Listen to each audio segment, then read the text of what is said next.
Hello students, I am Salant Prajapati. I am going to start class 9th Economics, chapter 1st, The Historia Village Palampur. Today in this video we will discuss about organization of factor or production. आज हम लोग production के जो factors हैं, factor of production के बारे में discuss करेंगे कि how many factors are the dominated of the production. जो अब हम पढ़ेंगे व्हाट इज प्रोडक्शन। प्रोडक्शन क्या होता है? तो the process through which goods and service are produce is called production. जिससे हम लोग सर्विस और गुड्स को प्रोड्यूस करते हैं उसे क्या बोलेंगे? प्रोडक्शन बोलते हैं। उसमें बोलते हैं प्रोडक्शन बोलते हैं। अब देखिए इसका एम क्या होता है कि यह जो गुड्स और जो सर्विस है जिसकी डिमांड हो रही है उसको वह पूरा करे। अब देखिए इसके रिक्वायरमेंट,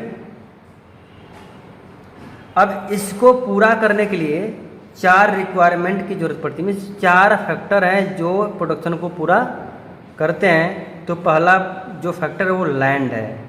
अब देखिए जो लैंड है, अब लैंड जो है, अब हम जो क्रॉप्स है या जो भी चीज़ें प्रोड्यूस करेंगे वो लैंड के ऊपर ही करेंगे। तो लैंड जो है एक प्राइमरी सोर्स ऑफ प्रोडक्शन है। लैंड इज द ये प्राइमरी सोर्स ऑफ प्रोडक्शन है जिस पर हम लोग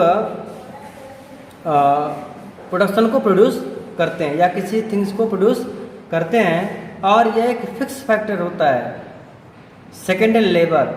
मान लीजिए कि हमें अगर कोई भी क्रॉप्स को प्रोड्यूस करना है तो लैंड की ज़रूरत पड़ती है हमको, है ठीक है। तो यह एक लैंड क्या हो गया, हमारा एक प्राइमरी सोर्स हो गया। दूसरा हो गया लेबर।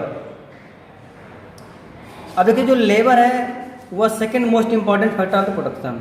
अब देखिए कोई फैक्ट्री है और उस फैक्ट्री में हमें बाई जो हम कॉटन की फैक्ट्री है तो कॉटन को प्रोड्यूस कहाँ से करेंगे? हम लोग लैंड से करेंगे, ठीक है। अब लैंड से उसको हमने प्रोड्यूस कर लिया। अब इसकी कटाई बुनाई जो कुछ करना है उसके लिए हमें क्या चाहिए? लेबर की ज़रूरत पड़ेगी।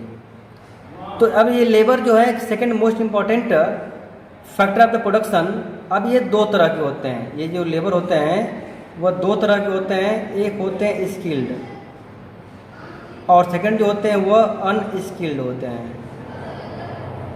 अब देखिए स्किल्ड लेबर क्या होते हैं? मीन्स हमारे यहाँ जो प्रोडक्शन एक्टिविटीज होती है वहाँ पर जो हाईली एजुकेटेड वर्कर होते हैं वे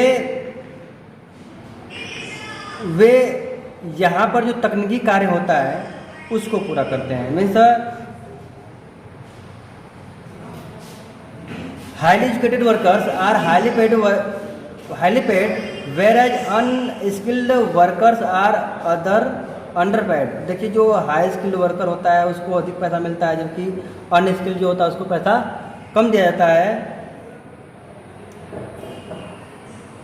सेकंड है फिजिकल फैक्टर। अब देखिए जो फिजिकल फैक्टर जो है वह थर्ड या अनदर इम्पॉर्टेंट इनपुट रिक्वायर और यह एवरी स्टेज पर इसकी ज़रूरत पड़ती है। अब देखो फिजिकल फैक्टर को हम लोग 2 भागों में कैटेगराइज करेंगे। पहला हो जाएगा फिक्स्ड कैपिटल, दूसरा हो जाएगा वर्किंग कैपिटल। अब देखिए जो फिक्स्ड कैपिटल क्या होता है? कैपिटल में होता है मुद्रा। इसके वजह से क्या होता है? मुद्रा या पैसा, रुपया। तो अब देखिए जो फिक्स कैपिटल क्या होता है कि fix capital include tools, machines, building. अब देखिए हमें कोई फैक्ट्री बनाना है तो उसके लिए फिक्स करने क्या हमें टूल्स चाहिए, मशीन चाहिए, ठीक ना, बिल्डिंग चाहिए। तो ये तो फिक्स हो गया कि ये चाहिए, नेसेसरी है, इसके बिना कोई कार्य नहीं हो पाएगा। The factor of production are use over many years and do not consume during the process of production. अब देखिए यह जो है